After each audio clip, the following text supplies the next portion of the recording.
testify against Michael Huffman, the murderer. While Stone was holed up in his fortress, he was safe enough, but once he left Cold Creek Ranch, he'd need the backup. "So," Nate called out when Stone got about 10 paces away, "you're not interested in knowing how I breached the perimeter? You got exactly nowhere before your ass was mine," he continued on without looking back. "Storm's brewing, man. You'll get wet." Well, hell. Nate collapsed back onto the unforgiving ground. That had gone well. Stone disappeared over a ridge, vanishing into thick ponderosa pines.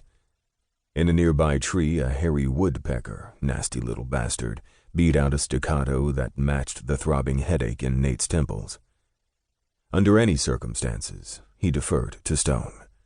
The man exuded a palpable, loyalty-inspiring authority. Even now, when Stone didn't want assistance, didn't want to be protected, Nate had no intention of leaving. Stone was as determined as the mountains were rugged. Then again, so was Nate. Hawkeye hadn't recruited Nate for this job. He, plus the helicopter pilot and co-pilot, had volunteered. It had taken days of planning, and he refused to admit failure. Half a dozen raindrops pelted his cheeks.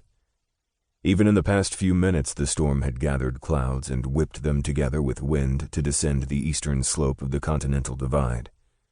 Could this get any worse? Lightning slashed through the swollen gray sky, igniting a path of cloud-to-cloud strikes. Yeah, it had gotten worse. Wolfstone, no matter how drop-dead gorgeous he was out of his freaking mind. And an asshole to boot. "You left Nate out there?" Kayla Fagan demanded.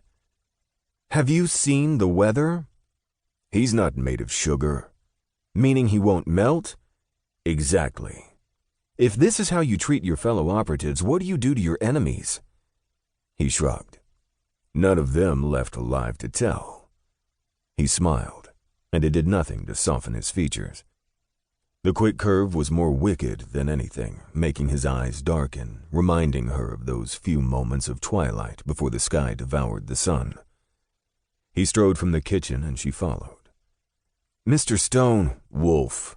Or just Stone." He didn't slow down. "And I'm not worried about how I'll sleep tonight." He crouched in front of the hearth, tossing kindling into the empty fireplace grate.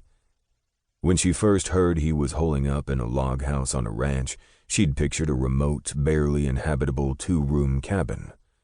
She couldn't have been more wrong. Wolf Stone enjoyed luxury, and his home was the intersection of comfort and high-tech. This room, more than any other, gave a nod to his heritage. A rug, painstakingly woven by his grandmother, hung from one of the walls. Another rug, not crafted by his family, dominated the area near the fireplace. In other rooms, he flicked a switch to ignite the gas fireplaces, but in this one, he obviously preferred to build it himself. Even though she was stunned by his bad behavior, she couldn't help her fascination as she watched him. His shoulders were impossibly broad. Long black hair, as wild as he was cinched back with a thin strip of leather. And Lord, he had the hottest ass she'd ever seen, and a cock with plenty of potential. Not that she'd actually seen it full length. But at night, when he thought she was asleep, he walked around the house in the buff.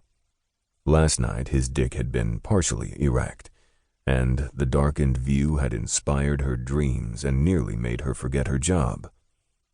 Lucky for her, at least part of the time, she was required to have her hands on him. She just hadn't quite figured out how to professionally get him to take off all his clothes to touch his naked body.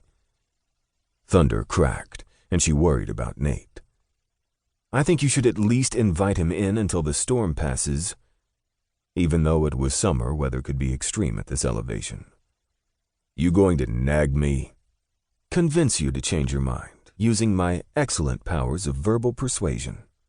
"Save your breath. Hawkeye doesn't need to squander its resources on me." Hawkeye Security.